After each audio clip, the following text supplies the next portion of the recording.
వచ్చిన ఆదాయం ఎంత, చేసిన ఖర్చెంత లెక్క చెప్పండి అంటూ పీఎస్సీ నిలదీయడంతో ఆర్థిక శాఖ అధికారులు నీళ్లు నమిలారు. పబ్లిక్ అకౌంట్స్ కమిటీ మీటింగ్ లో అధికారులు కడిగేశారు చైర్మన్ సభ్యులు. ఆర్బీఐ నిబంధనలను ఉల్లంఘిస్తూ ఇష్టానుసారంగా వ్యవహరిస్తున్నారని మండిపడ్డారు.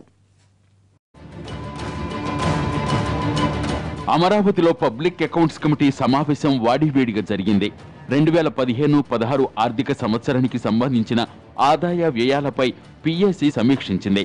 పీఎస్సీ చైర్మన్ బుగ్గన రాజేంద్రనాథ్ రెడ్డి, సభ్యులు ఆర్థిక శాఖ అధికారులపై మండిపడ్డారు.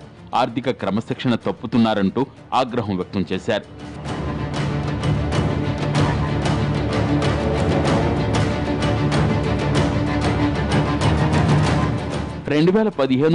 సంవత్సరానికి 30,000 కోట్ల మేర ఓడీ పెట్టినట్లు అధికారులు తెలిపారు. ఏ స్థాయిలో ఓడీ పెట్టాల్సిన అవసరం ఏమొచ్చిందంటూ పబ్లిక్ అకౌంట్స్ కమిటీ అధికారులను ప్రశ్నించింది. ఆర్బీఐ గైడ్ లైన్ ఉల్లంఘించారంటూ ఆర్థిక శాఖ అధికారుల తీరును తప్పుపట్టారు పీఎస్సీ సభ్యులు, ఏజీ అధికారులు. ప్రతిరోజు 2 కోట్ల మేర